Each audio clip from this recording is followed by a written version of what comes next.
Pronto, primeiramente, gostava que fizesse uma pequena apresentação sua, se não se importasse que área que tem, de onde é que é e por que órgãos de comunicação é que já passou, assim um bocadinho da sua jornada. Ok. Quanto tempo é que temos? Estou a brincar. Então, eu tenho 47 anos, portanto chamo-me Patrícia Fonseca. Tenho 47 anos, sou jornalista profissional há 25, comecei em agosto de 1993 na Visão. Desculpa, agosto de 95 na Visão. A Visão nasceu em 93, portanto eu entrei quando a revista ainda tinha 2 anos, era assim uma grande novidade. E estive lá até 1999, depois saí porque fui convidada para ir fazer uma revista, no fundo concorrente, uma revista nova que se chamava Focus, que era um franchising de uma revista alemã que ainda existe, que se chama Focus, era a versão portuguesa, e eu fui na altura contratada para grande repórter, e fui a mais jovem grande repórter do país, com 28 anos, que é assim uma coisa que geralmente só se consegue depois dos 40. Não sei se foi bem feito, se foi mal feito, mas olha, foi feito na altura e foi uma das coisas que me incentivou a aceitar o convite na altura. E pronto, e fui. Estive lá menos de um ano, despedi-me, aquela coisa boa que se pode fazer quando se tem menos de 30 anos e não se tem filhos e tal, porque de facto não era também o projeto que nos tinham vendido que podia ser, não tinha grandes condições, era no Grupo Impala, que tem a revista Maria e Nova Gente, etc., que aliás agora está falido, e foi sempre assim um grupo um bocadinho, digamos que não muito apostado em projetos jornalísticos de grande seriedade, pronto, para sermos breves, e portanto eu achei que não queria mesmo estar a fazer parte daquilo e portanto saí na altura. E não tinha para onde ir e portanto saí, fiz uma espécie de, achava eu, de ano sabático, e fui na altura fazer umas viagens e fui fazer um livro na Índia com um amigo meu fotógrafo, que é o galego, que é o Nacho Doce, que hoje é diretor de fotografia da Reuters em São Paulo, e na altura trabalhava em Lisboa, e fizemos um livro fantástico, muito pelas fotografias dele. E pronto, e quando voltei pensei, epá, vou fazer outra coisa qualquer, tenho muita pena se não der para ser jornalista, porque é uma coisa de que eu gosto realmente muito. Mas foi uma coisa em que eu caí um bocadinho por acaso.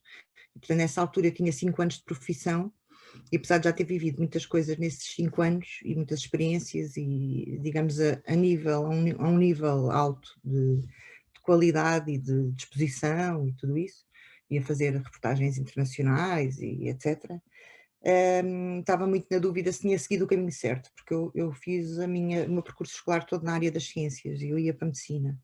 E portanto eu caí no jornalismo num ano em que fiquei à espera de subir a nota para a medicina, porque não entrei por 2 décimas. Nesse ano entrei para a enfermagem, que era a minha segunda opção, e achei, não me apetece fazer enfermagem, eu espero um ano e vou fazer outra coisa qualquer e depois logo se vê. Pronto. E nesse ano tinha decidido de fazer um curso, porque eu também gosto muito de cinema e de imagem e tal, e decidi fazer um curso de documentário. Mas esse curso era com uma jornalista da RTP, a Diana Andringa, que hoje já está reformada, é professora também, mas que é uma das grandes precursoras também do documentário jornalístico, digamos assim, e da grande reportagem na RTP. E por aí apaixonei-me pela parte documental do jornalismo e pela parte de investigação, etc, etc. E depois entrei mesmo num curso de jornalismo e já não saí. Pronto, e depois comecei a trabalhar e depois pronto. Mas nessa altura fiquei com muitas dúvidas, pronto. E nessa altura onde arranjei trabalho foi numa coisa, foi uma proposta que me fizeram para ir trabalhar numa revista que também estava a nascer nessa altura. As revistas depois perseguem-me a minha vida toda, que é, perseguem-me no bom sentido, porque eu adoro revistas. Fui fazer uma revista que ainda existe, que provavelmente acabará este ano, que se chama Egoísta, que é uma revista de artes, era trimestral, agora era semestral, e fez 20 anos este ano. Portanto, eu fiz os primeiros números com a Patrícia Reis e o Henrique Caiato, etc., e foi uma grande aventura. E gostei bastante de trabalhar aí, e era um trabalho muito mais criativo e mais ligado só às artes e à cultura e artes plásticas e à literatura, etc.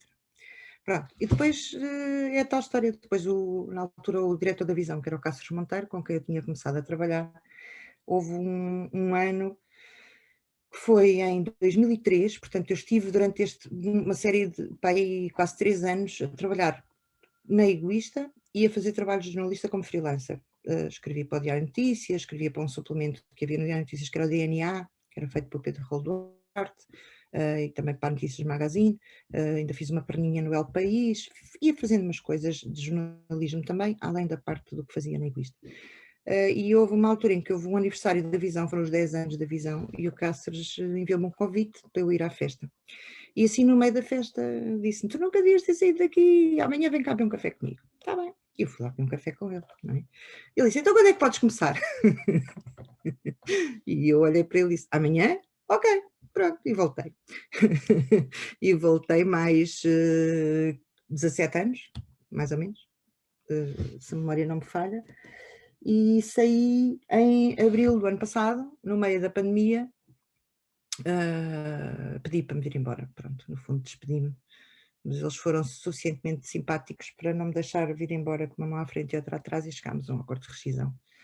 E pronto, e portanto, porque eu entretanto tinha criado há 5 anos com o meu irmão, que é o Mário Rui Fonseca, é o meu irmão mais velho, um jornal regional que é o mediotejo.net, e também temos uma revista trimestral em papel, que é a Ponto, que lançámos no ano passado, e pronto, e a empresa é uma editora que faz também edição de livros e promove um prémio literário na região, etc.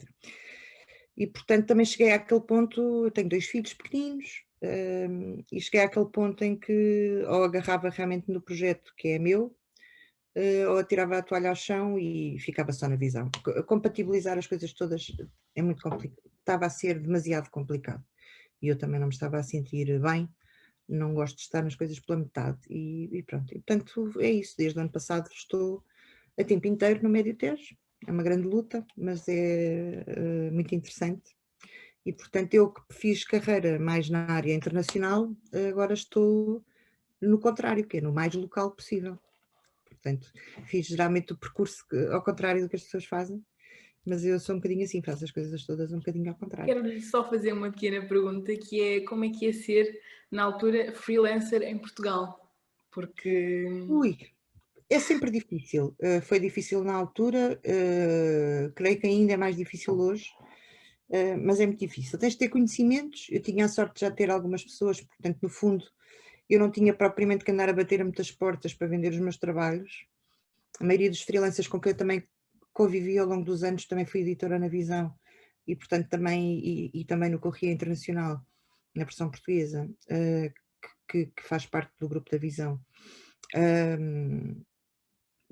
Quanto até com muitos freelancers em Portugal, é muito complicado, ou nós conhecemos a pessoa, ou então temos que ver o trabalho já feito, para depois fazer uma proposta se queremos ou se não queremos. E muitas vezes é difícil para um jornalista ir fazer por si próprio os trabalhos, não é?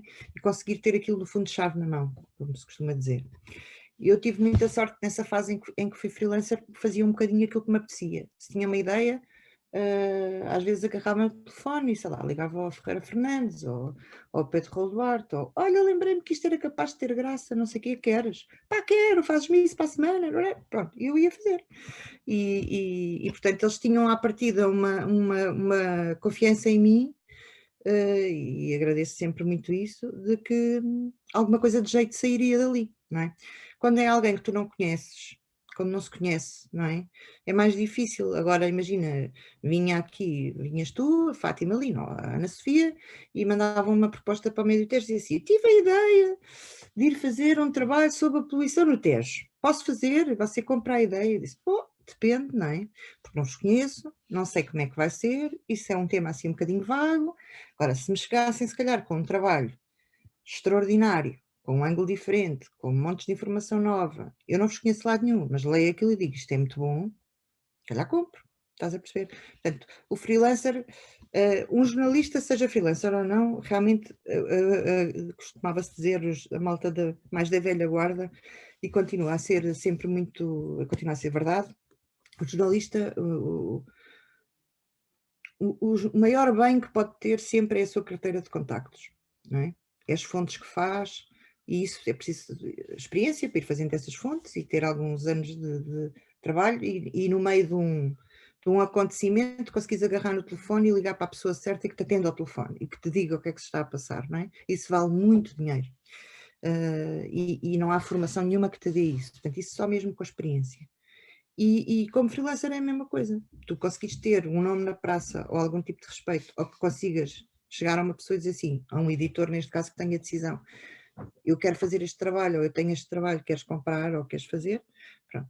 Eu acho que neste momento está mais difícil, só para terminar essa parte, pelo menos por aquilo que eu vou vendo do mercado nos últimos anos, está cada vez mais difícil porque há cada vez também mais pessoas a trabalhar em freelancer do que havia antigamente, que era uma coisa muito rara, porque realmente a maioria dos freelancers faziam isso, que era o meu caso. Eu fiz freelancer, na verdade, tendo um ordenado garantido com aquilo que eu fazia na Egoísta, não é? Porque tu sobreviver só como freelancer é muito complicado. E hoje acho que ainda mais, porque o preço que se paga por um artigo hoje, por exemplo, num Expresso ou numa Visão, é muito mais baixo do que era há 10 anos. Isto não devia ser assim, mas é. Paga-se cada vez pior. E, portanto, o investimento que tu tens que fazer num trabalho tem que se pensar sempre 3 vezes que ele vai ter algum retorno. E então, quando falamos de coisas internacionais, por exemplo, digo-te já que não tem. No mercado português não tem retorno e por isso é que há tão pouco. Ok? Ok, Sim. obrigada. Que mudanças é que se recorda de jornalismo desde que começou a trabalhar na área? Por exemplo, na ética? Assim, Na ética, eu não tenho, se calhar, grande razão de queixa, porque nunca trabalhei num tabloide ou num jornal onde muitas questões éticas se colocassem. Eu tive essa sorte de trabalhar sempre em sítios em que nem é preciso dizer, é normal, todos nós sabemos que não publicamos uma notícia sem ter 2 fontes a confirmá-la. Ponto. Por melhor que seja a nossa fonte. Houve algumas vezes que houve pessoas que me questionaram isso. Quando estamos em cima dos acontecimentos é normal. Eu recordo, por exemplo, um episódio, eu por força de ter feito muitos anos Médio Oriente, tinha alguns contactos depois também em Portugal a nível de serviços secretos e também na Polícia Judiciária na área do terrorismo, às vezes fazia alguns temas. E recordo, por exemplo, que houve uma altura que houve um dia que me acordaram antes das 6 da manhã, acordei com um telefonema de uma fonte minha, dos serviços secretos, que me dizia: Patrícia, ponha-se em campo, foi encontrada uma célula da ETA perto de Óbidos. E eu, ups, mandei um pulo, disse: mas Óbidos onde? Ele: aquilo não é assim tão grande, descubra.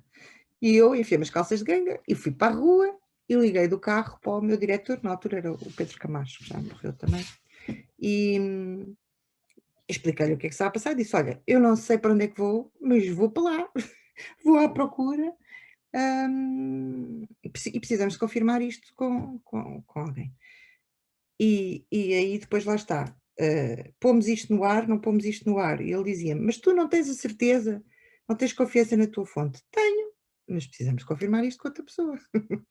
E assim foi, pois até pedi a um colega meu que falava muito bem com o diretor da Polícia Judiciária para lhe ligar ele, não é? E tivemos para 1 hora à espera.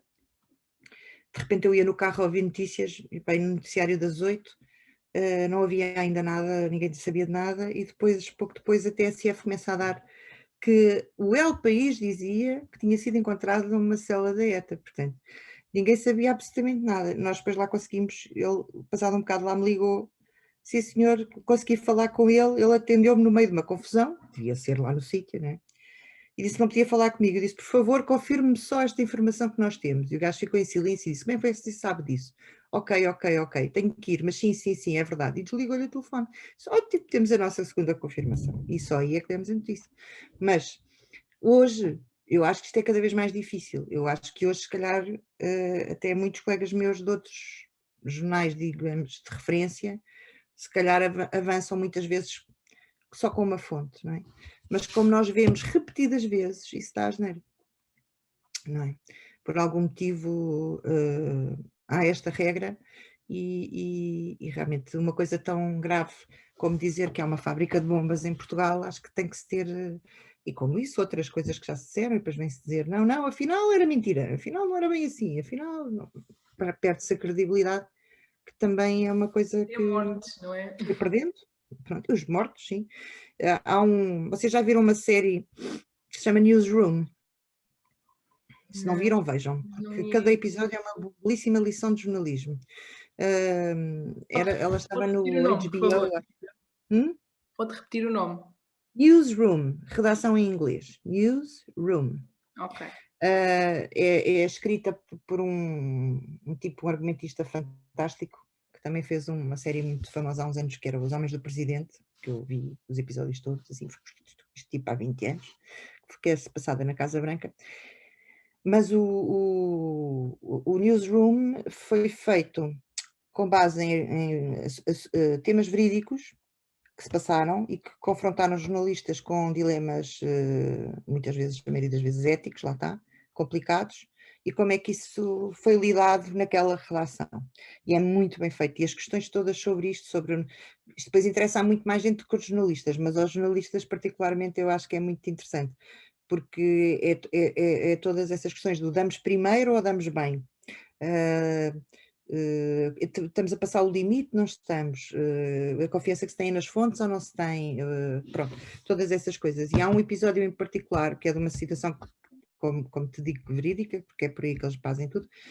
Se recordam que foi um dos muitos casos dos malucos na América que de repente desatam a disparar para quem mexe, não é? Pronto, e houve um atentado em que atingiram uma senadora americana que estava a discursar e deram-lhe um tiro na cabeça, e tudo em direto, não é?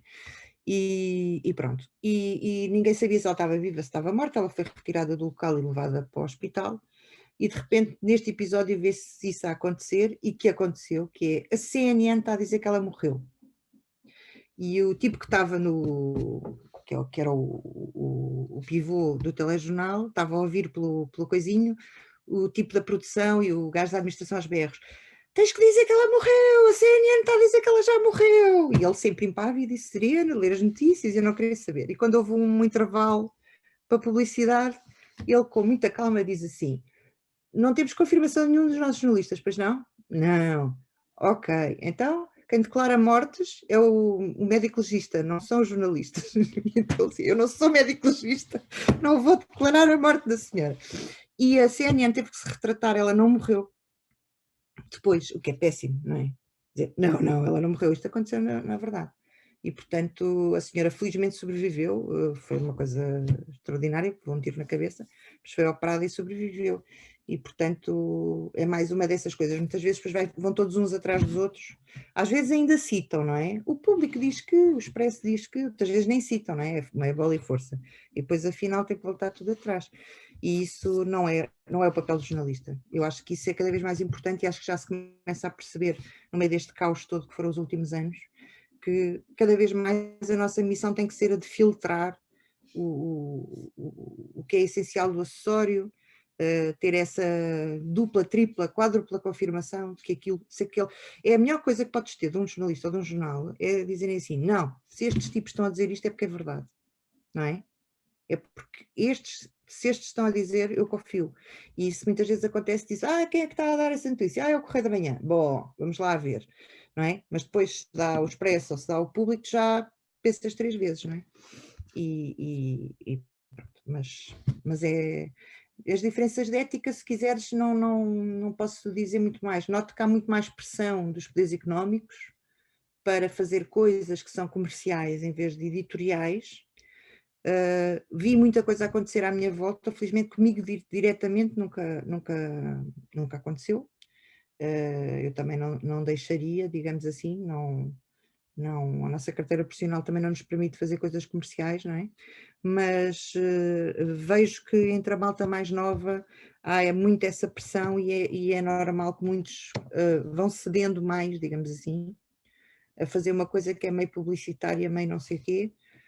E acho que isso também não é bom para a credibilidade do jornalismo, e os leitores percebem também quando as coisas não são, quer dizer, acho que ninguém é parvo, não é? Percebem quando é que se está a fazer uma peça que é jornalística ou uma coisa que parece um favor a alguém, não é?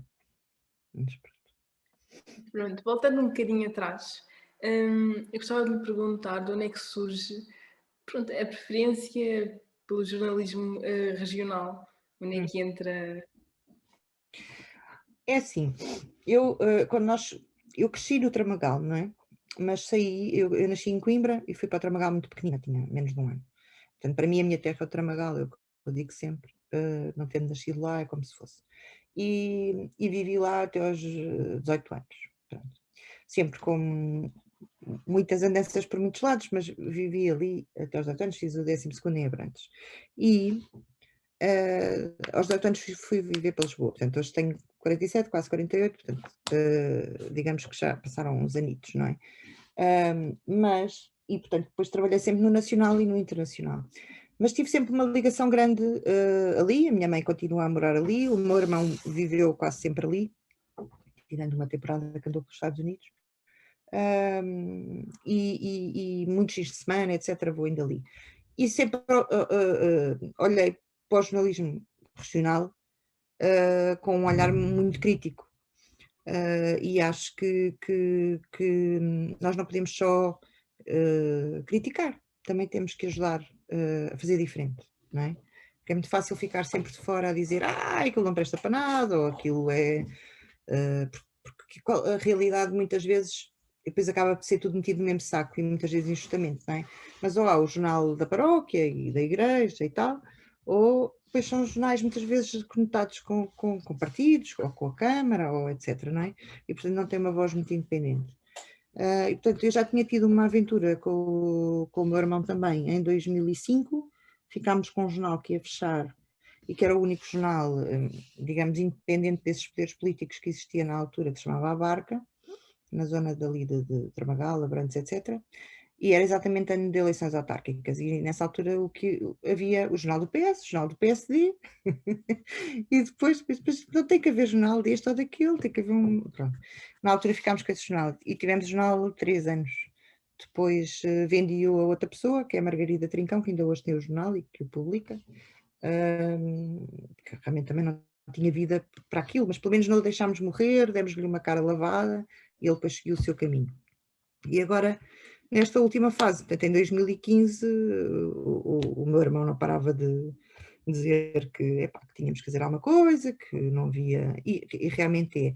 Há grandes desertos de notícias, não é? Vocês já devem ter ouvido falar muito desta expressão também. Cada vez mais em Portugal isto existe. Que são as rádios que fecham, são os jornais que fecham, ou são aqueles que continuam abertos, mas têm um jornalista, não é? Pessoas que não vão a lado nenhum, ou que só replicam comunicados de imprensa. Isso é jornalismo, podemos questionar tudo isto, não é? Se o papel do jornalismo está a ser cumprido nesse tipo de projetos. E então decidimos fazer esse jornal. Eu, quando começámos com o Médio Tejo, eu costumava dizer muitas vezes às pessoas, não fazia para mim sentido de ir fazer outra vez um jornal de Abrantes, ou do Tramagal, ou do... Pronto. Esta noção da região, a maioria das pessoas não tem realmente noção, ainda hoje, eu acho que já ajudámos muito nisso, mas não tem bem a noção de como as coisas se decidem todas a este nível supra-municipal, não é? Portanto, e dentro da região do Médio Tejo, que tem 13 concelhos, depois a nível da região centro, ou de Lisboa e Volta do Tejo, porque tudo é feito com fundos europeus. Infelizmente, não é? Nós estamos completamente dependentes dos fundos europeus para infraestruturas viárias, para hospitais, para escolas, para tudo o que é do nosso dia-a-dia. E isso é tudo decidido na comunidade intermunicipal do Médio Tejo. E a maioria das vezes isso não há essa informação a passar. E não há um sentido de comunidade, porque as pessoas não têm esse conhecimento, lá está, porque não havia esses meios. Eu dizia, é mais fácil eu saber o que é que se passa hoje em Cabul ou em Washington do que uma pessoa de Torres Novas saber o que se passa em Abrantes. E isto não faz sentido, não é? Porque tanto o cidadão de Torres Novas como o de Abrantes têm uma série de interesses em comum, mais não seja pelo hospital, que é o centro hospitalar do Médio Tejo e que dá a saúde a todas as pessoas, não é? Portanto, tudo o que se passa, por exemplo, nesse hospital interessa a todos. Ou a nível educativo, portanto, toda a parte de educação e cada vez mais vai estar dependente das câmaras, não é? Antes era só até ao primeiro ciclo, agora muitas já aceitaram as responsabilidades até o 12º ano. Mas não é só a nível da Câmara, é a nível de toda a comunidade. Transportes, a mesma coisa, transportes públicos, etc, etc. Portanto, há uma série de património, turismo. é impressionante como isto tudo é decidido em grupo, não é? Em comunidade. E, portanto, eu senti que fazia falta um projeto que retratasse um bocadinho isso, que, por um lado, trata dos assuntos de cada concelho, sim senhor, se só queres saber notícias de Abrantes, podes ir ao site e só ver as notícias de Abrantes. Mas em que vai havendo uma pessoa, quando vai ver uma notícia, se calhar espreita a outra, não é? Diz, olha, está aqui uma grande bronca com a água em Torres Novas, não é? É pá, o mau cheiro em Alcanena está uma coisa que é horrível. E por outro, temos trabalhos em que fazemos o conjunto, dizemos assim, como é que está o preço da água no Médio Tejo? E de repente percebes que os tipos de, se calhar, de Alcanena pagam 3 vezes mais que os de Mação. E porquê? E questionar todas estas coisas, não é? E portanto foi esse o desafio que nos lançámos e que eu acho que vai resultando, pelo menos temos esse conhecimento do público e temos muitos leitores e creio que temos construído esse sentimento de comunidade e é por aí que queremos ir. Nós trabalhamos, lá está, para o público, não para o partido X ou Y. Bem, Patrícia, obrigada. Por breves palavras, o que é o jornalista? Onde me pode identificar também o papel fundamental, o que considera ser o papel fundamental de jornalista? Assim, eu acho que cada vez mais um jornalista tem de ser um tradutor, se quiseres, da realidade, um descodificador, alguém que simplifica e que limpa a mensagem. Tem que ser alguém, por isso, em que as pessoas possam confiar plenamente, não é? E portanto, cada vez mais eu acho que por isso também se diz e nota-se muito, por exemplo, em grandes jornais como o New York Times, em que os próprios, além da marca New York Times, tens também muitos jornalistas que por si só são quase uma marca, falemos assim, e que as pessoas seguem muito, quase como aconteceu há uns anos com os bloggers ou com outros fenómenos, seguem muito aquele jornalista, não é? Que se torna também ele uma personalidade muito mais reconhecida, o que não acontecia muito com os jornalistas de imprensa há uns anos, não é? Era mais a malta da televisão e tal, é que tem mais reconhecimento, mas em que aquele jornalista é muito seguido porque as pessoas pensam, não, se o Nicholas Kristof diz isto, eu pronto, acredito que ele verifica tudo e que faz tudo e que dá ouvidos a todas as pessoas e tal, pronto. E acho que esse é um caminho que é muito difícil, porque as coisas são muito polarizadas, não é? E, portanto, em nome do negócio, digamos assim, a polarização interessa muito e há muitos jornalistas, tanto cá como lá fora, isto começa-se muito por ver, obviamente, sempre nos Estados Unidos e depois vai por aí fora. Nos Estados Unidos isto chegou na era do Trump a um extremo, não é? Em que tens depois quase os jornais que seguem só aquela linha de pensamento e os outros que são do contra, não é? E depois as pessoas que só querem ler aquilo que, no fundo, confirma as suas convicções e os outros que recusam ler tudo o que levante qualquer dúvida sobre aquele assunto, não é? Pronto, e eu acho que isso não é um bom serviço ao jornalismo, obviamente, e portanto, mas em termos comerciais vai ser sempre um grande desafio e por isso é que eu acho que cada vez mais também tem que haver esse debate grande sobre como é que se deve sustentar economicamente o jornalismo, porque o jornalismo de interesse público, que é o que eu acho que ele tem que ser sempre, e não é uma empresa jornalística, não pode ser como uma fábrica de salsichas, não é? Não é a mesma coisa, e o que está em causa com aquilo que nós fazemos não é a mesma coisa, não é? Mas mal comparado, se nós temos uma série de obrigações com uma fábrica de salsichas, não é? Para não morrermos todos envenenados ou estarmos a comer, sei lá, gordura de um animal qualquer execrável, para mim tudo faz-me impressão de qualquer forma, mas portanto, há diretivas a seguir, com o jornalismo também tem que haver, e tem que haver uma regulação grande sobre isso. E acho que tem sido algo que nós somos muito maus para nós próprios, porque não falamos muito das nossas causas. Mas quando se permite misturar o que é um jornalista, não é? Quer dizer, tu tens pessoas nos programas da manhã da televisão que dizem que vão à rua falar com um senhor que está à beira de um café e dizem que é o repórter, não é, do programa da manhã. Não lhe podem chamar repórter, ela não tem carteira profissional, não é jornalista, não é? Estão a perceber este tipo de coisa, não é? Então o Cláudio Ramos era repórter do programa da Cristina, pá, não podes, não é?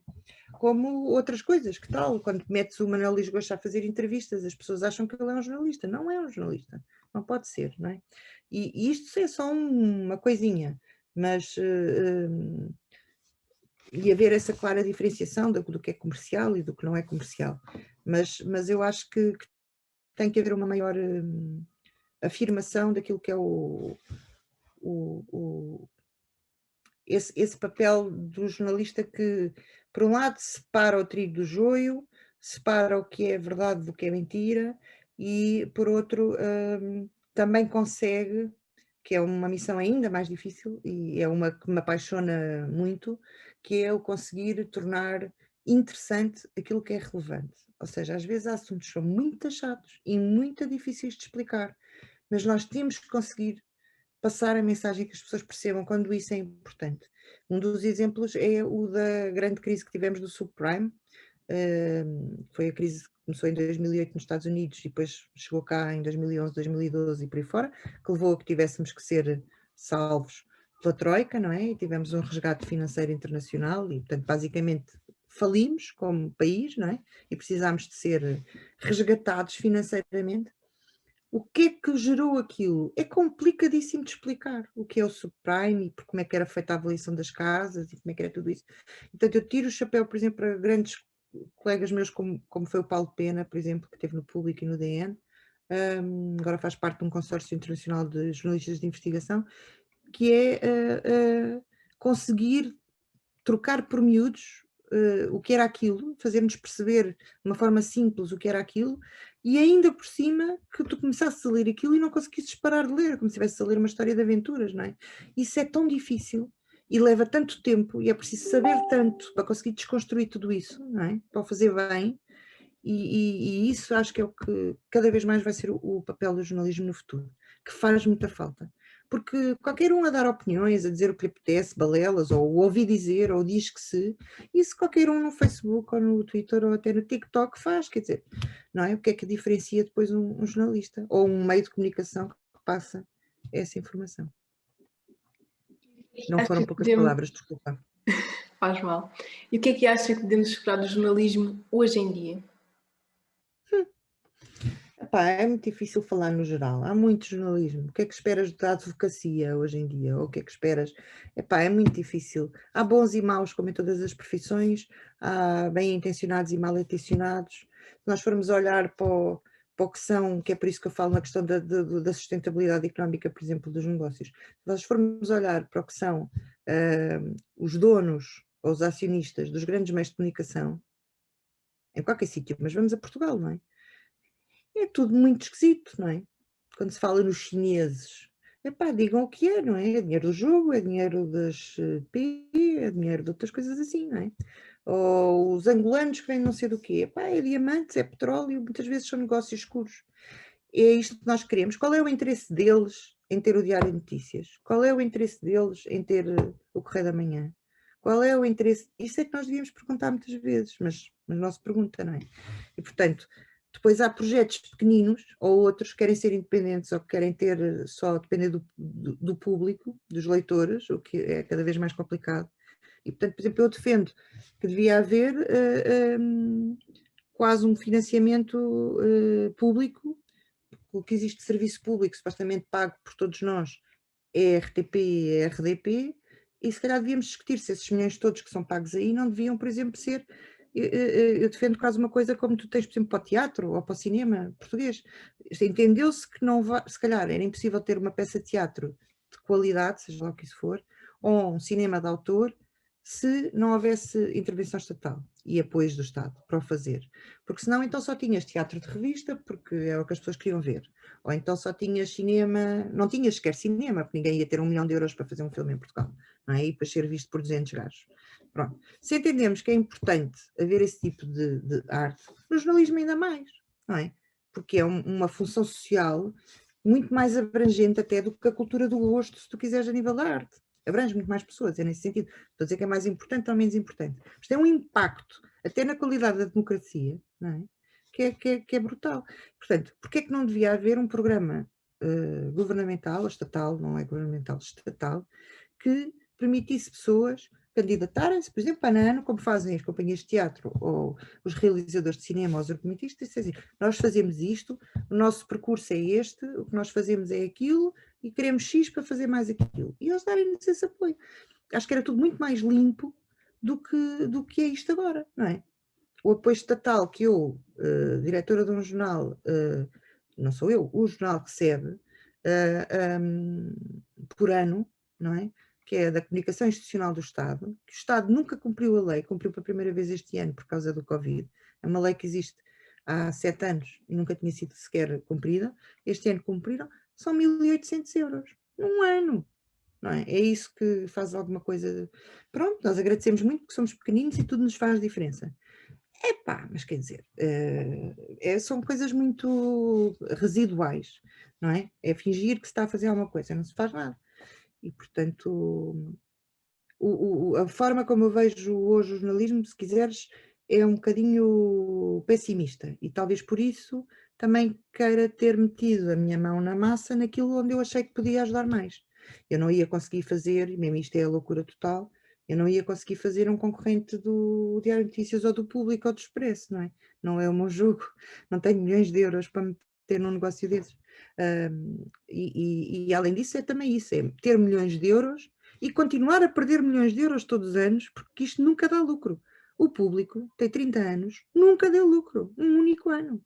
Portanto, é isso tudo que também às vezes temos que perguntar. Qual é o interesse de manter um negócio assim? Não é? É por outro tipo de ganhos que se têm os donos destes grupos, não é? E, portanto, é isto tudo que às vezes tem que ser também mais claro para conseguir, até para os leitores, não é? Até para os leitores perceberem no que é que... Eu acho que isso sendo mais claro, mais vezes, provavelmente os leitores também estariam dispostos a contribuir e ver-se isso em pequenos projetos, como Fumaça ou outros. Sim, senhor, eu estou disponível e prefiro contribuir com 5 euros por mês para o vosso projeto. Pronto, força aí, porque eu concordo com essa maneira de estar e de trabalhar e não com os grandes conglomerados ou com os grandes grupos que acabam por ter outro tipo de cedências a fazer, digamos assim. Tem toda a razão. Consegue-me desenvolver a ideia da importância de jornalismo para a sociedade, na formação da opinião pública? Isso está muito estudado ao longo dos últimos... desde o início da imprensa, não é? Já desde... E a nível mundial foi sempre muito... Está mais do que provado, não é? Por algum motivo também se chamou sempre o quarto poder. Está muito ligado, quer dizer, a qualidade do jornalismo está intrinsecamente ligada à qualidade da democracia. Não é por coincidência que assim que se instaura uma ditadura, a primeira coisa que se faz é censurar a imprensa, não é? Ou limitar os seus poderes, ou o que se pode e não se pode dizer. Agora também tens outro fenómeno, que é cortarem o acesso a redes sociais, não é? Não deixar usar o Twitter, ou não deixar usar o Facebook, ou o Instagram, ou o que for. Mas é fruto dos novos tempos. Mas uma das coisas que é completamente sempre controlada é a imprensa. Porque para os grandes poderes, lá está, não interessa que possa haver uma voz independente que possa, como tem acontecido sempre ao longo da história, fazer cair um governo, por exemplo, não é? Ou fazer fechar uma empresa, ou prender uma pessoa como o Ricardo Salgado, ou etc. Não é? Portanto, a importância é crucial. É tão crucial como se calhar ter uma Constituição ou uma Assembleia da República, ter uma imprensa livre. Pronto. Tratando-se o médio texto de um órgão de comunicação regional, a relação com os receptores, acha que o público em si, acha que é mais próxima ou não? É muito mais próxima, isso é, eu noto, eu sempre tive, era normal uma pessoa receber cartas ou e-mails ou telefonemas de leitores mas hoje em dia isso é muito mais interativo, até via Facebook, etc, não é? E também muita gente que nos liga ou que nos manda e-mails a denunciar isto ou aquilo, ou deviam investigar isto, ou deviam fazer aquilo, pronto. Mas é tudo muito mais imediato e é tudo muito mais próximo. Para já muitos também nos vão conhecendo, ou vêem-nos aqui ou ali, porque nós andamos muito na rua e vamos a reuniões de câmara e vamos a eventos e vamos a sítios, portanto muitas vezes vêm-nos também ter connosco e falar connosco. Mas há uma proximidade muito, muito maior, acho que as pessoas criam uma ligação muito maior com o jornalista local do que com o jornalista nacional, que está sempre, mesmo que até possam morar na mesma rua, provavelmente nunca se vão conhecer, não é? E a nível regional não, isso não acontece. Há uma, para o bem e para o mal, há uma proximidade maior. Tem algum exemplo de uma história que foi realmente importante, um trabalho seu que seja característico do jornal Médio Tejo e que fez realmente a diferença? No Médio Tejo? Sim. Sabes que eu não escrevo muito no Médio Tejo. Ok. Eu como diretora e editora não tenho tido tanto tempo, mas posso falar, por exemplo, de uma história que tem 2 semanas, que eu fiz uma coisa pequenina com a história de uma rapariga que andava à procura de um cão e descobriu uma casa degradadíssima onde vivia uma menina pequenina que se chama Anabela. E olha, aquilo entrou numa catadupa que de repente a rapariga começou a ajudá-los a reconstruir a casa e não tinham aquecimento e não tinham uma série de coisas. E eu fiz uma história e epá, isto é ridículo, eles precisavam de 800 euros para acabar umas obras. Pronto, foi meia hora. Em meia hora do artigo que está publicado, ela já tinha 3 telefonemas a dizerem quanto é que precisa. Pronto. E isto são coisas que nos dão muito gozo, porque consegues de facto fazer a diferença na vida daquelas pessoas. Fizemos, com certeza. Aliás, agora já houve mais não sei quem que ofereceu não sei o quê, já estão a fazer mais um anexo para a miúda ter uma sala para estudar, já lhe deram uma bicicleta, já não sei quem que lhe vai dar um computador, porque ela para o ano vai para a escola, para o primeiro ano e precisa de um computador. Bom, isto vai por ali fora. Mas sim, são coisas que nós, há muitos outros trabalhos de colegas nossos que nós sentimos isso logo no imediato. A Cláudia Gameiro, por exemplo, fez há uns 2 meses a história de um sapateiro em Torres Novas que ia fechar por causa da crise, porque não tinha clientes, não é? E já tinha aguentado um primeiro confinamento, no segundo não se aguentou, dizia, não consigo, vou ter que fechar. E nós fizemos essa notícia, pronto. Houve um movimento da comunidade tal, o senhorio ligou-lhe a dizer que lhe baixava a renda, o contabilista disse que não lhe levava mais dinheiro, choveram clientes a dizer eu vou lá arranjar sapatos todas as semanas, e o senhor não fechou. E portanto isso também é engraçado, ele sentiu-se tão apoiado e que disse, pronto, ok, então vou tentar mais um tempo não fechar, mas ele dizia, se não fosse a vossa notícia esquece, porque nunca o senhorio me ia baixar a renda, não é? Percebes? Portanto, são pequeninas coisas, mas que depois têm efeitos imediatos também, não é? E que a nós nos deixam muito felizes. Eu acho que é aqui que entra mesmo o verdadeiro papel do jornalismo, são estas coisas. Diga-me, como é que é a ligação do jornalismo regional com a Câmara Municipal, neste caso a de Abrantes? É uma relação institucional. E está muito escuro. Desculpa. Abri um bocadinho, vocês quase não me veem, não é? Está difícil, mas pronto. Faz mal. É uma relação institucional que nós tentamos que seja o mais distanciada possível. Nós temos acordos publicitários com todas as câmaras, são 13, onde há várias, ou do PS ou do PSD, portanto isso também é uma vantagem para nós sermos da região, porque não nos podem dizer que somos mais simpáticos para estes ou para aqueles, para nós isso não interessa, e acho que com os anos, não tenho certeza, os próprios autarcas foram reconhecendo isso, e que não temos relação nenhuma especial com nenhum deles, e e portanto muitos deles ainda andam intrigados, às vezes ainda perguntam, mas eles são mais próximos destes ou daqueles? E ninguém sabe, porque não existe, não há resposta, não é?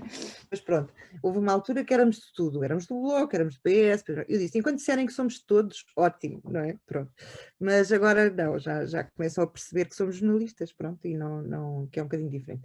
Mas com a relação com a Câmara, portanto, tal como com todas as outras, o que existe, nós temos os contratos anuais de colocação de publicidade, ponto. Portanto, eles têm um espaço, no caso é um banner, onde eles põem a publicidade que querem, e nós não temos obrigação nenhuma de cobertura deste tema ou daquele ou daquele outro, portanto, é isso. De resto, epá, nós obviamente temos outro tipo de relação em termos institucionais, porque vamos às reuniões de Câmara, porque vamos a situações em que está o Presidente ou estão vereadores, ou vamos conversando, ou vamos falando, às vezes queixam-se connosco, foram para lá fazer notícia, disto ou daquilo, o que é que quer? Então, mas era verdade, não era? Então, mas há este problema, não há? Pronto. Mas nunca tivemos problema nenhum de dizerem não faça isto, não faça aquilo. Quando estão chateados também manifestam o seu descontentamento. Geralmente que não gostam muito que se escreva sobre determinada coisa, que acham que os pode prejudicar em termos de imagem, não é? Mas acho que depois acabam por reconhecer que este é o nosso papel, não é? E que se há coisas que são faladas pelas pessoas ou que, sei lá, por exemplo, um dos casos que seguramente gostariam que nós não tivéssemos falado tanto ou feito, por exemplo, foi o caso Ferreira Dias, não sei se vocês têm ideia do que é, mas que foi um caso muito polémico, e depois de nós publicarmos a história, ainda por cima foi a TVI pegar na história também, e foi para Abrantes fazer a história do senhor, que tem um processo em tribunal ainda, contra a Câmara de Abrantes, em que pede 6 milhões de euros de indemnização. Portanto, é óbvio que é uma história, é uma grande história em qualquer parte do mundo, não é? E nós não, para já nunca ninguém nos pediu isso, nem nós também abrimos a porta para que nos façam esse tipo de pedidos, mas se isto pode de alguma forma beliscar a imagem da Câmara, pá, temos pena, nós demos foi voz a todos, não é? E, portanto, não vamos só passar a versão do senhor ou só a versão da Câmara, é dada a todos, e portanto acho que no fim de contas acabam por reconhecer, e muitas vezes dizem isso, não é? Sim, depois a Ana Leal ou o outro é que fez aquilo mal ou tal, isso eu já não tenho nada a ver com isso. O vosso artigo estava bem, obrigado, pronto, exato, não é? Porque depois eu acho que acabam sempre depois por reconhecer. Pronto, e às vezes podemos passar dos limites, não estou a dizer que somos perfeitos, não é? E quando erramos também pedimos desculpa ou retratamos-nos do que possa haver.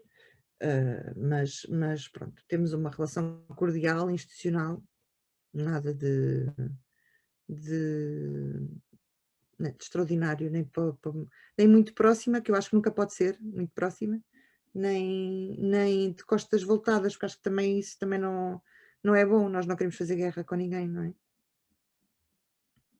Exatamente. Como é que o Jornal Médio Tejo se autossustenta? Mais pormenorizado, porque ao longo da entrevista já nos conseguiu identificar algumas fontes. Nós estamos, aliás, agora num processo de revolução nessa área, mas vamos ver como é que corre. Nós, desde o início, como o projeto é gratuito, vivemos só da publicidade, não é? Mas dentro da publicidade depois há várias ramificações. Portanto, temos por um lado a publicidade, digamos, mais institucional, que é junto de câmaras municipais, portanto, e nós temos, como digo, contratos anuais com todas essas câmaras, portanto, ou seja, todas estas câmaras fazem publicidade todos os anos em vários locais, não é? No nível regional e nacional, e em outdoors, e nos seus próprios sites, e nas suas próprias redes sociais, e o que for. E, portanto, tem um budget para publicidade, nós todos os anos fazemos a nossa proposta, e eles encaixam aquilo no budget deles ou não, também não são obrigados, obviamente, a fazermos publicidade. Até agora, em 5 anos, nunca houve ninguém que não fizesse. Às vezes dizem, isso está aí um bocado, não sei o quê, só podemos pagar X. E nós, como em tudo, às vezes tem que se negociar. Mas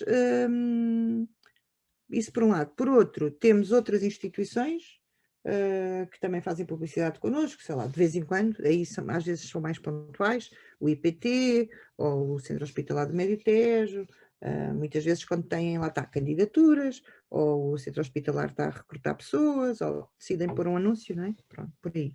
E depois toda a parte privada, portanto, as empresas, não é? Temos um diretor comercial que vende publicidade, temos empresas como a Trincanela, ou os Margaridos, ou a Brancongelados, ou o Modo Arquitetos, temos uma série de empresas privadas que pagam por espaço publicitário. Pronto. Entretanto, desde o ano passado começámos a pedir também o apoio de leitores beneméritos, no fundo que voluntariamente os leitores pudessem contribuir com um apoio pontual ou sistemático recorrente connosco. Tivemos algumas respostas, mas é uma coisa muito pouco estruturada, não é? Muitas vezes há pessoas que dão e depois esquecem-se de dar no mês seguinte e depois, pronto, e como aquilo não é obrigatório, não é? Dão 5 euros aqui, depois já não dão o ano inteiro, não é? Pronto. E então, entretanto, nós entramos num programa internacional que é patrocinado pela Google News Initiative e que é da Associação Mundial de Jornais. No fundo, ganhámos essa bolsa, é um ano e meio de formação, consultadoria. Estamos 24 jornais europeus, em Portugal somos nós, que é um projeto que visa ajudar o que eles consideram jornais de qualidade a tornarem-se sustentáveis sem ter que pôr vídeos de gatinhos, digamos assim. Pronto. E então estamos nesse processo e uma das coisas que vamos fazer, aconselhados por eles e que vai começar agora no fim de março, início de abril, é, bom, eles queriam que nós puséssemos uma paywall e pronto, não é? E eu acho que não posso fechar o jornal porque tenho muito esta coisa de sentido de serviço público e sei que há muitas pessoas para quem se calhar pagar 5 euros por mês custa, não é? E eu sei que os jornais sempre se venderam em banca e não eram dados, tirando uma ou outra experiência de jornais gratuitos, que sempre correu mal, mas não consigo agora de repente fechar o jornal, acho que ia ser também um tiro no pé. Portanto, o que nós vamos fazer é uma coisa parcial, vamos criar um membership, portanto vamos fazer um clube de membros em que as pessoas pagam um X e em troca, um bocadinho como é no crowdfunding, em troca tem alguma coisa extra, além daquilo que nós fazemos. E isso podem ser conteúdos exclusivos, podem ser bastidores de entrevistas, podem ser poder fazer perguntas aos nossos entrevistados, podem ser ir a eventos, pode ser ganhar descontos em restaurantes e em coisas regionais. Pronto, vamos tentar dar assim uma série de benefícios extra, portanto, mantendo a maioria das coisas do jornal estão abertas e os membros, no fundo, têm um doce extra, não é? Vamos ver como é que isso corre. Porque por aí conseguiríamos muito equilibrar as nossas contas, ou seja, nós temos em média, neste momento, à volta de 1 milhão de visualizações por mês. E temos mais ou menos sempre 250 mil leitores únicos fixos, todos os meses. E o que nós queríamos era, portanto, o nosso plano neste momento de negócio e de estruturação com a Google News é conseguirmos 10.000 a 12.500, portanto, desses 250 mil, que daqui a um ano contribuam com os tais 5 euros por mês. Para tu teres uma noção, se isso acontecer, são 60 mil euros por ano, que para uma estrutura como a nossa é metade dos nossos custos. Ok? E, portanto, estamos a falar de uma pequena porcentagem, que era 5% dos nossos leitores, contribuírem com 5 euros por mês. Mesmo assim, infelizmente, perante os estudos que nós vemos e pelos exemplos que temos à nossa volta, é um objetivo ambicioso. A maioria das pessoas, enquanto puder não pagar, não paga. Não vai pagar voluntariamente. A maioria das pessoas só mesmo quando tu depois disseres assim, acabou-se, isto está fechado, e eles batem lá 50 vezes com aquilo fechado, e depois lá dizem, ok, toma lá 5 euros para eu poder ler isso. Mas têm que gostar depois muito daquilo para poderem ler, porque há outros que não, decidem ir ler noutro sítio qualquer. Aqueles que depois não nos valorizam, ou seja, que dizem, é igual estar a ler estes, ou ir ler o Mirante, ou o Correio da Manhã, ou ir ler, ou não ler. Ou estou só aqui no Facebook e vejo os títulos. Esses esquece, esses estão perdidos, esses nunca vamos conseguir que eles paguem por nós, para nos ler, não é? Portanto, aqui a tentativa é que haja pelo menos dos 250 mil que nos leem todos os meses, pelo menos 5 mil ou 10 mil que acham que nós merecemos. Estamos a falar de uma coisa que é o equivalente a, olha, fomos pagarem-nos um café por semana, não é? Será que, pronto, e nós às vezes temos que pensar nisso, nós também não podemos desvalorizar o nosso trabalho dessa maneira e achar que não merecemos esse dinheiro, não é? Merecemos e precisamos dele, a questão é essa, é que nós precisamos de crescer a nossa faturação e nesta altura, sobretudo também com a pandemia e tal, o que é que nós vemos? Vemos sobretudo os privados a retraírem-se imenso, porque não é agora a última das suas prioridades é gastar dinheiro em publicidade, não é? A prioridade é sobreviverem, manterem ordenados, clientes como tínhamos, sei lá, tínhamos um cliente enorme que era o Torre Shopping, que deixou de fazer publicidade logo em abril do ano passado. Tudo o que é restaurantes, tudo o que é, todos esses pequenos negócios, não é? Deixam de fazer publicidade, é óbvio, não é? E portanto nós perdemos muito essa fonte de faturação e portanto lá está mais uma vez, temos sempre a tendência de ficar muito dependentes do quê? Das câmaras municipais. É o problema sempre dos jornalismo regional, muitas vezes também é este. Pronto, muito obrigada pela sua disponibilidade. Olha, bom trabalho, desculpem, eu falo imenso, pronto, mas se tiverem alguma dúvida... Sim, é que É bom, ótimo. é que vale a pena. Então Muito vá, olha, obrigada, Patrícia. Muito obrigada. boa tarde, tchau. Adeus, boa tarde. Boa tarde.